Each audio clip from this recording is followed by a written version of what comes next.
Hello, everyone. Welcome to Let the Lady Speak. I am your host, SG. Let the Lady Speak is actually a podcast. However, since I created my YouTube channel, I decided to do a review on Ready to Love. I talk about on my podcast life, love, relationships, and dating. And I feel like this show will be fitting to do just that. Ready to Love is a show. This is the fourth season. Ready to Love is a show from OWN where you have 10 male singles and 10 female singles who come together to date. They originated in Atlanta. However, they are in Atlanta, Georgia. However, now they're in Houston, Texas for season 4. If you look it up, though, it'll say season 3. Last season was the last resort. In the first 2 seasons, they continued as one. But it is on their own network, so you guys should give it a try. Check it out. It's actually a very interesting show. But as a single female, Ready to Love resonates with me and with my friends because a lot of what you see on this show is real life dating today. It looks exactly the same. I would like to say, though, since this show says in all of the interviews that Will Packer, who is the creator of the show, and Tommy Miles, who is the host of the show, is that this is supposed to be a sincere show. And I wish, since it is considered to be a sincere show, that they would have coaches or therapists on the show, someone to kind of help individuals navigate through the process of dating. And they don't really have that. And I find that unfortunate. So for me, I feel like this is just for entertainment, but it surely does mirror what happens if you're single and dating now. So we're going to get into the show again. Ready to Love is a Ready to Love is a show on OWN. It's hosted by nephew Tommy. This particular season, he has his wife, Miss Jacqueline Miles, on, who is co-hosting for him. At least it appears so in this first episode. So the first episode for season 4 is just introducing the castmates who's going to be involved in the show. So I'm going to go down the list. We have Joel. Joel is a 42-year-old male who lost his wife. I'm not going to go into their careers just because there's no reason. I don't want to go into their careers. My notes for him is that I love his energy and his personality. Joel is from New Orleans. I love New Orleans. That's one of my getaway places. I love the food. I love the people there. And Joel is so representative of that. He is outgoing, and you can just tell he has like great energy. He was married. His wife passed away, unfortunately, from cancer, and he has 2 kids. And he acknowledges that he's done the work on himself, which, if you listen to my podcast, that's one thing I always advocate for. I advocate that you do self work in order to get into the dating field so that you can have a healthy relationship moving forward. If you don't heal yourself, you won't have healthy relationships in the future. So we have Joel, but he says he's done the work. He's learned a lot from his marriage and from his relationship, although his wife passed away. It's good to see someone who said they can still take lessons from being married or from their previous relationships. But I like Joel. Joel has great energy. Next, we have Jason. Jason is 36. He seems so far like he's a kind guy. Someone asked him if he was a sugar daddy, and I don't know. I'm not going to get into that story, but he got cheated on by a coworker, and everybody knew. Jason reminds me of the guy that's really nice, that's really just trying to do the right thing, and maybe either attracted to wrong women or women who feel like they're going to finally go for the nice guy and they go for Jason, but they're really not ready for the nice guy yet. And I'm going to use kind instead of nice because sometimes nice guys are master manipulators. And I will talk about that in a podcast episode. But he said he's old school. He doesn't seem jaded. He seems like he's a genuine person who's really ready to love. So we're going to see. Next, we have Ron. Ron is 40. Ron talks a lot about fear and fear of divorce And so for me, I'm wondering, like, has he had therapy? He didn't say if he's dealt with his issues with fear. That's going to be a problem if he hasn't, because what's going to happen is he's going to always be afraid, and he's going to have his guard up. He won't be as vulnerable or as transparent as he needs to be. And that could be problematic. So he used the term alpha, that he's an alpha male and he's direct. That for me causes concern, because a lot of times men who call themselves alpha male have toxic tendencies. Again, I'm not making a blanket statement. I said a lot of the times, but it seems to happen. Here's the thing. When it comes down to independence, who you are, a lot of that is silent and you don't need to say it. People know it when they interact with you. So that's why that's concerning to me, that he's saying, using the term alpha. But we'll see. We'll see what happens in the future.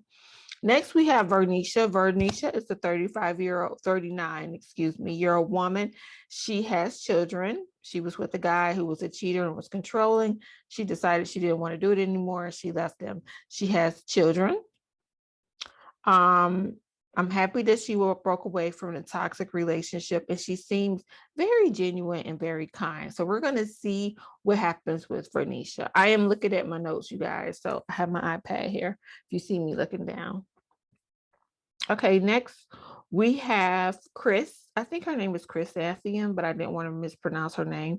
She is 39. I'm not sure about Chris yet. I'm wondering if she's willing to open up and put in the work. So we're going to see there. She says she hasn't had a serious relationship, but isn't clear on settling down. Like, I just don't know what her true intentions are, but we're going to see what happens with Miss Chris. Next, we have Miss Alexis Fly Jones, baby. Miss Jones, I put trouble, okay? Because she just comes in with all of this energy, but she was married to a pastor, and that wasn't a great fit for her. She is also a mom. She has a son. What's concerning with me, for her, is that she said the son is the man of the house, or I always have some concern when that happens, because it can cause conflict between the new mate and your son when he feels like someone is stepping in. And I think sometimes parents unintentionally causes unnecessary conflict between the new mate. Your son is your son, so let's just leave everybody in their lane. But we'll see. I know sometimes women like to make their sons know that they're the head of the house, but again, that's a lot of pressure to put on the child. I just don't know, but we'll see how that goes. But she likes her attention. She seemed very feisty and funny. She has a lot of energy, which was nice to see. I like that. Where I have concern is, she said men see her and they lead with sex, and they just want sex. They just see sex. Here's the thing. A lot of times, if you lead with certain things, men or women will be attracted to that. So for men, if you lead with money, you're going to attract a woman who's looking for a man with money. Women, if you lead with sex, you're going to attract a man who's looking for sex. That's not always the case, but 9 times out of 10, that's how that goes. So you have to be mindful of how you present yourself when you are dating. Next, we have Miss Stacy. Stacy's 39. She was married for 10 years. She felt lost in her marriage and wasn't happy.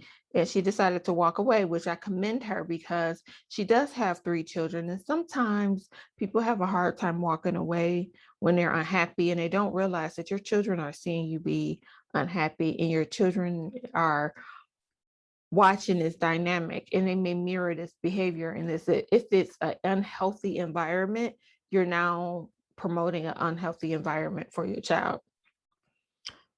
So we're going to see, but she's pretty and she seems sweet, and I like the fact that she comes off very feminine. Like, she uses her feminine energy well. She doesn't come off like, you have to work for me, you have to. She's very much like, I'm sorry, excuse me, I'm looking for a gentleman. I'm a lady looking for a man. And I like that. Next, we have Diedrich. Diedrich is 47. He's been married twice. He's a dad of two, and he has a grandbaby, but Diedrich is ready for another baby, honey. And I'm like, Diedrich, are you sure? He wants a son in particular. You don't really have a lot of control over that. So this is going to be interesting to see. And I'm wondering why he still wants a son at 47. Not that there's anything wrong with it. I would just like to delve more into that and see why is he looking for another son at his age? Not that that's a bad age, but you have grandbabies. You want to travel the world. Like, do you want to travel or do you want to have kids? So his statements are kind of conflicting. Let's see what happens with Diedrich. Next, we have Andrea. She is 38. She's been single since 2004. And she couldn't really give what she wanted. She focused mainly on appearance. So it's going to be interesting to see what it is that she's really looking for and why has she been single since 2004. Not judging, I've been single for a very long time. I'll talk about that maybe in a story time video, but I would just like to see more. So we're going to see how that evolves. Next, we have Liz. Liz is 40 years old. She's a career woman. She's focused on her career for these years. She's been single for 17 years. She's getting to know herself, which I think is great. I love the fact that she's like, I've been working on myself. Um, She's a very spiritual person. She's not religious. That's what she's looking for in a partner. She's old school. She has traditional values. So far, I like Liz. We're going to see what happens with her. But yeah, now she's no longer focused on her career. She's ready to focus on a relationship. So let's see what happens.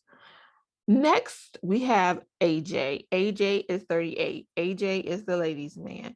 AJ is tall, dark, bald with a beard, honey. He is giving it all that it has. You can tell he's going to be the ladies' favorite just because he's tall, dark, bald with a beard, you know. He said he's ready to settle down. He's in the music industry and he's got his young years behind him. He said he did all of the young stuff in his 20s and he's ready to settle down and he doesn't want anyone that in the industry. He's had some bad experiences, which sometimes you do need that break. AJ said he wants the woman with the F's, honey. She needs to be fit, fine, funny, and financially literate. I said, okay, AJ, at least you know what you want. Ladies, it's always good to find a man who knows what he wants. AJ knows what he wants. We're going to see if he really knows or not, though, because sometimes people talk a good game, but once the dating starts, you know, it's all downhill from there and you really didn't know, or you're pursuing what you don't need, or you know, you're stuck in old habits. So let's see what happens with AJ. I am very curious. Next, we have Mr. Troy. Troy is a player. Okay. Troy, his whole montage or whatever it's called looked like a Puffy video. Like, Troy is a player. Troy is 51 years old. First thing I said was player. He has a daughter. He's been a bachelor all his life. He's on here smoking cigars and with the robe on. Just, Troy's not ready to love. I can tell you that right now. I don't know why Troy's on this show. I think they thought he would be great TV. But we'll see. He's been a bachelor all his life. So for 51 years, he's never been married. He has a daughter. He hasn't talked about long-term relationships. So for me, it's a red flag. Troy has an issue with commitment. Okay. I'm just curious as to what's going to happen with Mr. Troy, but Troy rubs me the wrong way. He reminds me of the guy that's in the club, the older guy that's in the club chasing all the women down. Okay, I need to take a water break. Excuse me. Next, we have Miss Ida. Ida is 37 years old. She is everybody's favorite auntie, honey. Ira says she was taught to be Ida, excuse me. She was taught to be independent. And a lot of women have issues with that. They're taught to be self-sufficient, to be completely independent. The only problem with that is that when a man tries to enter your life, he doesn't know his role because you have decided you have it taken care of. There is nothing wrong with independence. You should absolutely be an independent woman, but you just have to be mindful of how you present that independence to men when you're dating. I'm not saying dumb down either. I'm just saying you have to be mindful. Let me just say this: masculine energy is attracted to feminine energy. Feminine energy is attracted to masculine energy. If you are too masculine as a woman, you're going to attract a feminine man. And that's going to be the one that wants to move in with you, that wants you to replace his mom, all of those types of things. So you just have to be very mindful. She never married. She has no children. She said this show is her last resort. Like, if this doesn't work, I'm giving up. It's gonna be auntie. She says she seems very funny and sweet. You could tell she has a very kind heart. So we're gonna see. She said though she's very vocal and she's not gonna change. That's a red flag for me. So we're gonna see. A lot of times people are rude or don't communicate well with people, and they just write it off as I'm vocal or I'm real, when in fact they're being offensive. So I hope that's not her, but 9 times out of 10 that's the case. I don't want to prejudgments either though. So let's see what happens with her. Next we have Miss Tressa. She's 42. She gives me my favorite auntie vibes. That's what I wrote. And I love her afro and I love her style and I love her kind eyes and her sweet smile. Like, I like Tressa. I think she's gonna be great. Um, she says men put her in a box because she's a comedian. So we're going to see what happens with Miss Tressa. I like her though. She's so far, she seems very sweet. She has a daughter. She says she attracts homeless men or, men who are looking for a place to go. So again, a lot of times we attract what we're putting out. So I'm curious as to see what's going to happen with her. What type of energy or conversation is she's putting out? I don't see any red flags now, but what is she putting out that makes her attract men who are looking for a home? Now, don't get me wrong. If you say you have a certain career, sometimes men will, you know, seek you out because they feel like you are going to be a safe space or a financial provider for them. So I'm not blaming her by any means, but I am very curious as to what type of energy she gives. But she seems really nice, kind, and transparent. Next, we have Mr. Christian.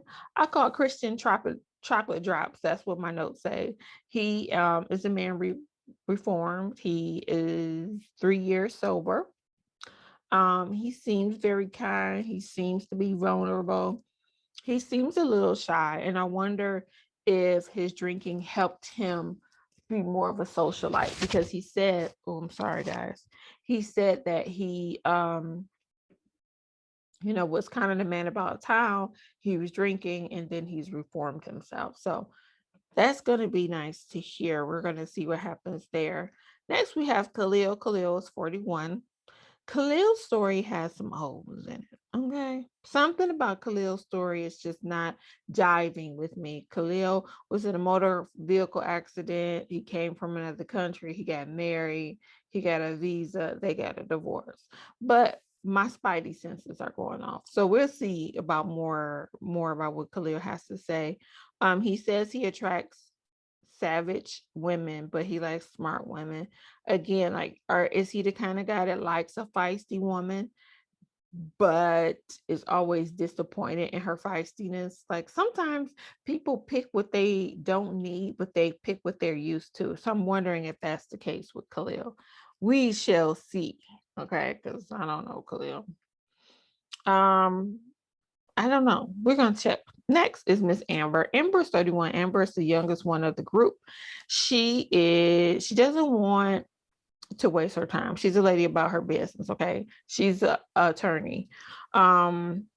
She says she's nurturing and a well-rounded woman, but you can't change her mind. So this is going to be interesting. And she says once upon a time she had a wall out, but now her wall is down. Right. So now her wall is down and she's ready to love. So we're going to see what happens. Next, we have David. David is 44. He's big on family. He's been married twice. He said he was too young for his first wife, and the second wife wasn't a good fit. So I'm curious as to what kind of woman he selects, because he didn't go into detail about that, but we're going to find out. His parents were just newly divorced, and he got emotional. And my concern is he hasn't dealt with that, and the fear of it happening to him will cause him to be, either insecure in a relationship, overbearing in a relationship, fearing to move forward in a relationship. I think maybe he should have a little time to get over his parents' divorce and do the work as it relates to that, because he can still grieve that. Like, everything he's known his whole life is no more. So by all means, he should grieve that and deal with that. I'm not sure that dating right now is right for him, because he was really emotional. So we'll see what happens with Mr. David. Next, we have Kyra. Kyra's 34. She says she's a professional lady with street credit. Okay, Miss Kyra girl. She has been in a relationship since college. And now she's ready. She's focused on her career. There are a lot of career women who've focused on their career and they're not ready. A lot of women who have been single, and I didn't go through that, but who've been single for many, many years, like 10, 17 years. And really, there isn't anything wrong with that. The fact that you've been single is different from you've never had anyone. Maybe you just never committed. These women maybe haven't committed. And if you focus on your career and school and things like that, you really don't have time, because being in a relationships require a relationship. Excuse me, I have braces. Being in a relationship a lot of times requires so much of you. And it's kind of difficult to do too, because your partner, a lot of times the male partner, wants you to give more and you can't give that. Or if you were raised, like I was raised very traditional, and so I would feel like I'm not doing once upon a time. I would have felt like I wasn't doing my due diligence as a woman in a relationship if I was career focused. So I had to choose, I would have to choose one or the other. Like Oprah. Like Oprah said, she wouldn't be who she was today if she was married. And it's because when you're in a relationship, you have to offer a lot of yourself. You have to offer nurturing, you have to offer attention, love, if you want it to be successful. And I think some of these women just focused on their career and they didn't focus on getting married or being in a relationship, and they were just living their best lives, and now they're ready to settle down. But time will definitely tell, and we will see. So lastly, we have Mr. Chris. Chris is from last season. Chris was put off the show last season because of his stance on relationships and finances. It was a financial conversation, which we will get into later, because I'm sure there'll be more detail. And if you've never watched the show, I don't want to give it away. You can go and watch season 3 of Ready to Love. So to get more information regarding Chris. Chris seems like a nice guy, but I'm not quite sure if Chris knows exactly what he wants, or if he knows what he wants and he just doesn't want to say what he wants, because that happens too, because it may not be what a woman perceives a man as. We will see. I don't know. But Chris got eliminated pretty early last season, so we'll see what happens. So that is Ready to Love season 4, episode 1. This is just the introduction. Like I said, I'm going to watch the second episode. I'm going to do my notes, and then I'll be back. And I probably will be in the same clothes if I record it tonight, but that's okay. Please don't forget to like, share, and subscribe. You can also check me out on my podcast, which is Let the Ladies Speak. It's on all podcast outlets. I also sometimes upload the videos here on YouTube. I appreciate you. I thank you, and I love you for who you are. Thank you for letting me speak. I'll see you next time. Bye-bye.